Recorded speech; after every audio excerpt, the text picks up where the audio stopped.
আমি এখন যে জায়গাটা দাঁড়িয়ে আছি এটা হচ্ছে NH2 নামে আগে আমরা চিনতাম, এটা এখন হচ্ছে তোমার NH19, আর এটা হচ্ছে H1 মানে এশিয়ান হাইওয়ে 1। এটা তোমার 20,500 কিলোমিটার লম্বা এই হাইওয়ে। এখান থেকেই আজকের ভিডিওটা শুরু করছি। চলো তোমাদের সাথে কথা হচ্ছে একদম প্রথম থেকে আমার বাড়ির কাছ থেকে। হর হর মহাদেব।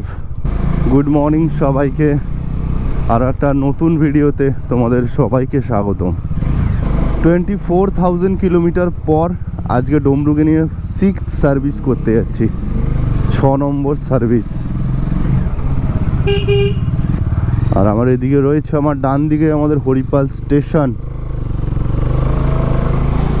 চলো, সকাল থেকে বৃষ্টি হচ্ছিল প্রচুর, পুরো রাস্তা ভিজে আছে এখন।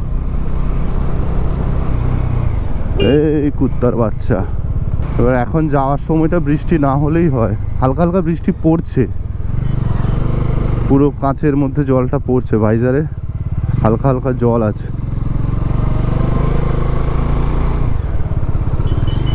মোটামুটি সকাল সকালই বেরিয়েছি যাতে সিরিয়ালটা প্রথমের দিকেই আমি পেয়ে যাই, কারণ এমনি তো সারাদিনের কেস আছে, সারাদিনই লাগবে। তাও যদি ভাগ্য ভালো থাকে তাহলে হয়তো একটু আগেও হতে পারে। আপাতত আমাকে প্রথমে 12 নম্বর রোডে উঠতে হবে। ফাইনালি আমরা আমাদের 12 নম্বর রোডে উঠে পড়েছি। আর এখন ঘড়িতে বাজে 8:45। তোমরা দেখছো দ্য বং ট্রাভেল গ্রাম, আমি শিশির, সঙ্গে ডমরু। আজকে এখান থেকে আমার যাত্রা খুব দূর নয়, ডানকুনি যাচ্ছি, কারণ হচ্ছে বাইকের সার্ভিসিংটা বাকি আছে, 6th সার্ভিস, তো সেটা করাতেই যাচ্ছি। নর্মালি আমি সার্ভিস ওখান থেকেই করাই, যদি টুকটাক ছোটোখাটো যে সার্ভিসিংগুলো থাকে সেইগুলো আমি লোকাল থেকে করিয়ে নিই। কিন্তু যে মেন সার্ভিস কোথাও ট্রিপের আগে বা ট্রিপ থেকে আসার পর বা যে রুটিন যে ইয়েগুলো হয়, সার্ভিসিংগুলো হয়, সেগুলো আমি সার্ভিস সেন্টার থেকেই করাই। তো এইটা হচ্ছে আমার ডমিনারের 6 নম্বর সার্ভিস, যেটা আমি 24 কিলোমিটারে করছি। 6 নম্বর কি 7 নম্বর হবে আমার ঠিক এক্সাক্ট খেয়াল নেই, 6-7-এর মধ্যেই হবে। আর কিছু পড়ুক না পড়ুক, এই গেট সবসময় পড়বে, যেটা আজকেও পড়েছে।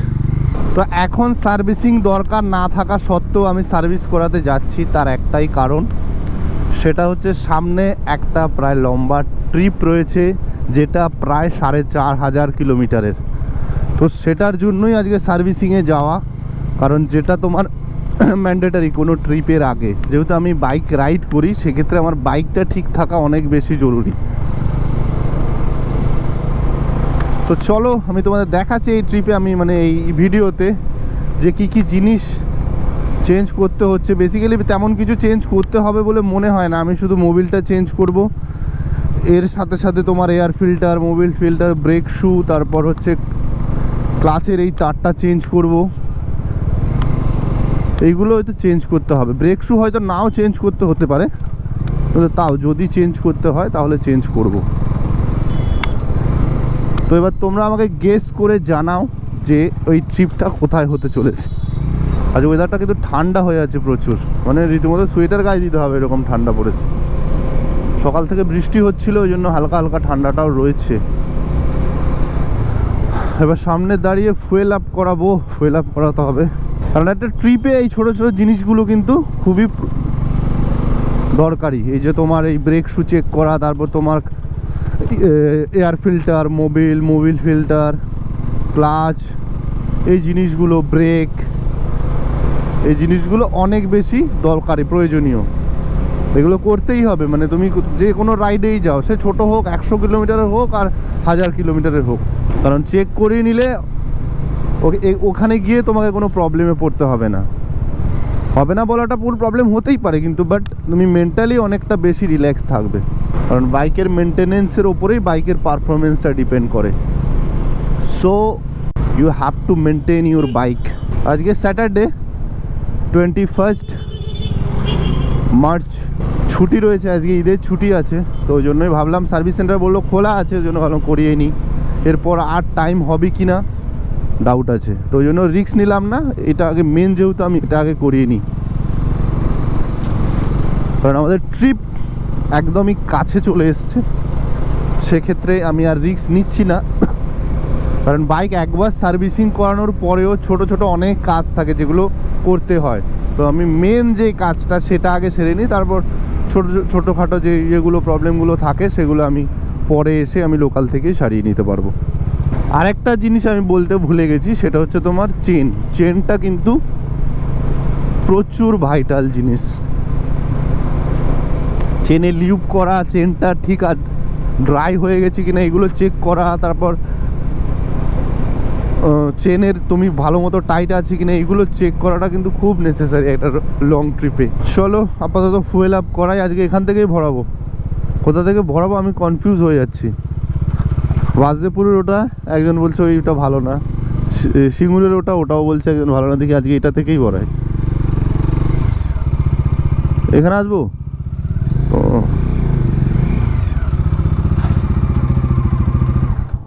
টোটাল 450 টাকা তেল ভরিয়েছি এখন, আশা করছি আরামসে হয়ে যাবে। অলরেডি 9টা বাজে, আমি চাইছি 9:40-45-এর মধ্যে পৌঁছে যেতে, কারণ হচ্ছে ওরা না হলে প্রচুর লেট করে। এমনিতে পুরো দিনই লাগবে, তাও যদি প্রথম দিকে সিরিয়াল পাওয়া যায় তাহলে হয়তো ফার্স্ট হাফে হয়ে যেতে পারে। কারণ আজকে আবার ঈদের ছুটি রয়েছে, অর্ধেক স্টাফ হয়তো নাও আসতে পারে, কিন্তু বললো খোলা থাকবে, ওই জন্য যাচ্ছি। কালকে গেলেও হতো, কিন্তু কালকেরও কাজ ছিল, ওই জন্য কালকে যাওয়া হবে না। यही है बात, हम आपके साथ।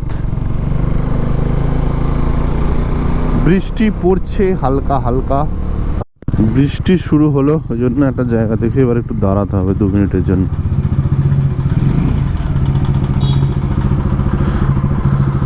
আজকে আদৌ যাওয়া হবে কি? রেনকোট এনেছি, তাও যদি কমে যায় তাহলে বেরিয়ে যাবো। রেনকোট পরতে হবে, রেনকোটটা পরে নিই, তাহলে তোমাদের সাথে আবার বৃষ্টিটা কমুক, তারপর কথা হচ্ছে। বাইক যেতে লাগিয়ে দিয়েছি লাইনে, এখনও জব কার্ড হয়নি, প্রচুর লাইন আছে। ওরা বলছিল যে প্রত্যেকবার যেরকম বলে যে গাড়ি রেখে যান, দেরি হবে, আজকে পাওয়া যাবে না, সেম আজকেও সেম কথা। তাও রিকোয়েস্ট করেছি, দেখা যাক কী হয়। প্রচুর বৃষ্টি হচ্ছিল, ওই জন্য আর আমি আসার সময় রাস্তা অতটা ক্যামেরা করতে পারিনি। তো দেখা যাক আদেও আজকে হয় কি না, আমার সন্দেহ লাগছে, কারণ বলছে কালকের প্রায় এখনও 8টা-10টা গাড়ি পড়ে আছে কালকের। তো যতক্ষণ না হচ্ছে দেখতে থাকো, বলছি কী কী চেঞ্জ হচ্ছে, যদি চেঞ্জ করতে পারি আজকে। বাইকের অলরেডি জব কার্ড হয়ে গেছে, প্রায় 10টা 10 বাজে এখন, মোটামুটি বিকাল হবে যা দেখছি আজকে যা অবস্থা। কালকেরও অনেকগুলো গাড়ি পড়ে আছে, প্রায় 8টা-10টা গাড়ি পড়ে আছে, এবার সেগুলোকে করবে, তারপর আমারটা ধরবে, মানে একই অবস্থা যখনই আসি এদের একই। কিছু করার নেই, বাইক সার্ভিসিং আমাকে করাতেই হবে। একটু ওয়েট করি, তোমাদের জানাচ্ছি কত কী বিল হচ্ছে, কী কী চেঞ্জ করেছি, পুরোটাই দেখাবো। শেষ পর্যন্ত দেখতে থাকো, আশা করছি ভিডিওটা অনেকটা ইনফরমেটিভ হবে। অলরেডি 3টে বাজে, প্রায় 3টেরও বেশি মনে হয়, অলরেডি 3:21 বাজে, এখনও হয়নি, অনেকটা টাইম লাগছে। ওরা লাঞ্চ করছে এখন, আর একটু ওয়েট করতে হবে। মোটামুটি যেই প্রবলেমগুলো ছিল হয়ে গেছে, আর একটুখানি বাকি আছে, তো সেটা করতে মনে হয় আরও আধ ঘন্টা লাগতে পারে। ফাইনালি কমপ্লিট হলো, প্রায় 5টা বাজে এখন, এবার বেরোচ্ছি এখান থেকে। চলো আস্তে আস্তে এগোই, তারপর তোমাদের সাথে বলছি কত কি বিল হয়েছে আমার। একবারে কথা হচ্ছে তোমাদের সাথে মোটো ব্লগিং সেট আপে। চলো চলো চলো জি, ফাইনালি আমাদের কমপ্লিট হলো। বাপরে, প্রায় 5:20 বাজে এখন, আর আমি এই সবে বেরোচ্ছি। সেই 10টারও আগে এসছিলাম, তাও ভালো, অ্যাটলিস্ট আমার কাজটা হয়েছে। বাইকটা যতক্ষণ না আমি সার্ভিস করাতে পারছিলাম ততক্ষণ ঠিক হচ্ছিল না, কারণ এর পরে আমি আর টাইম পাবো না সার্ভিস করানোর। তো ওই জন্যই ভাবলাম সার্ভিসিং করানা জরুরি হ্যাঁ। এখন আমি উঠবো, আমি এখান থেকে NH19 ধরে সোজা সিঙ্গুর থেকে বাড়ি। এই হচ্ছে আজকে আমাদের যাত্রা।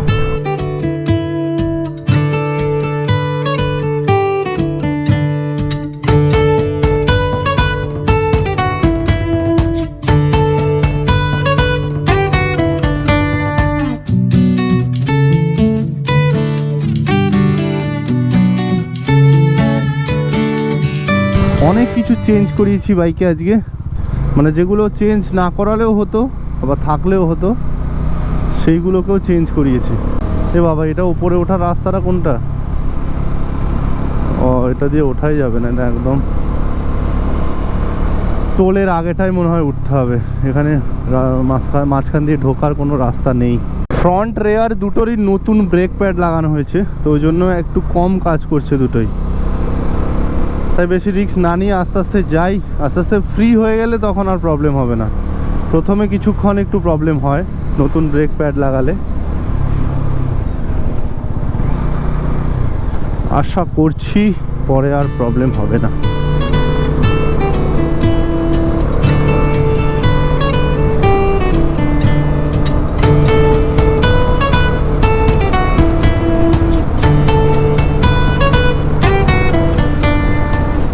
তোমাদের দেখাচ্ছি, মানে জাস্ট তোমরা অবাক হয়ে যাবে যে আমি এত কিছু চেঞ্জ করিয়েছি, এত কিছু করেছি। তোমরা যে বিলটা দেখবে কত এসছে। এই 400 সিসির এই বাইকটার মেনটেনেন্সটা তোমরা জাস্ট একবার দেখবে। আজকে আমি তোমাদের দেখাবো কতগুলো জিনিস আমি চেঞ্জ করেছি, তারপরেও মেনটেনেন্সটা এতটাই কম এসছে।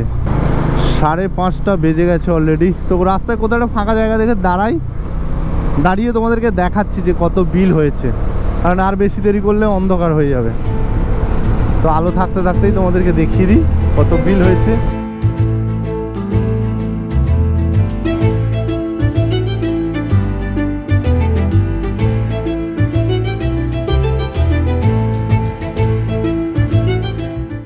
জাস্ট আমার বাঁ দিকের ভিউটা দেখো, ওই হয়ে হয়ে হয়ে হয়ে চাঁদটা জাস্ট দেখো কি সুন্দর লাগছে।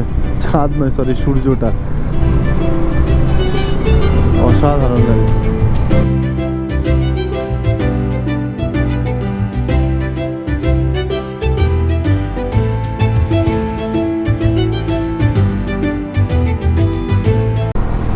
অনেকক্ষণ ধরে দাঁড়াবো ভাবছি, কিন্তু আমি জায়গাই পাচ্ছি না কোথাও দাঁড়ানোর। সামনে ওই গাড়িটা আছে, ওই গাড়িটার সামনেটায় দাঁড়াই। চলো, সার্ভিস লেন আর মনে হচ্ছে পাবনি। এইটা হচ্ছে আজকে আমার টোটাল বিল হচ্ছে তোমার এখানে 2830 আর হচ্ছে 318। আমি পেমেন্ট করেছিলাম 3145 মতো পেমেন্ট করেছিলাম, যেখানে আমি চেঞ্জ করেছি ইঞ্জিন অয়েল, তার সাথে অয়েল ফিল্টার, তার সাথে কেবল ক্লাচ, এইটা প্যাড ব্রেক রেয়ার, তারপর ফ্রন্ট দুটোই, তারপর হচ্ছে তোমার ফিল্টার, আচ্ছা ওইটা বললাম, বোল্ট ফোল্ট অনেক কিছু নিয়েছে, ইনসুলেটর ওইসব কিসব দিয়েছে জানি না।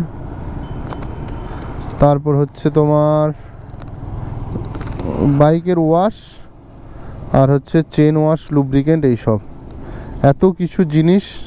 আর টোটাল বিল হয়েছে 3148। এবার আরেকটু বেশি হতো, এটা তোমার ওই 4000 মতো হতো।